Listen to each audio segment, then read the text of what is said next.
Seven up এ মামা, seven up তো শেষ। কিরে মামা, ও আজকে চুপ কেন?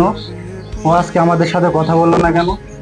মামা, আমাদের ভুলই হয়েছে ওর সাথে এভাবে কথা বলা, কারণ আমরাও তো কালকে হাঁটতে পারি। হ্যাঁ, ঠিকই কইছ।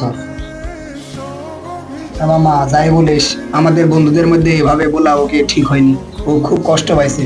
হ্যাঁ, কারণ খেলা হার জিত হতেই পারে, এভাবে বলা কষ্ট হয়েছে। যাই ওর কাছে যাই দেখি।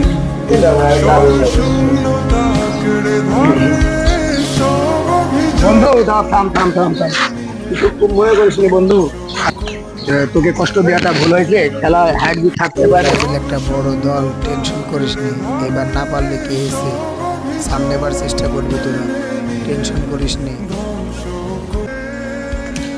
আমরা খেলা দেখব আজীবন, শুধু আনন্দ উপভোগ করব। বন্ধুদের সাথে এভাবে কষ্ট দিয়ে কথা বলবো না। দিন শেষে বন্ধু আমার বন্ধুই থাকবে, খেলা কোথায় হারিয়ে যাবে।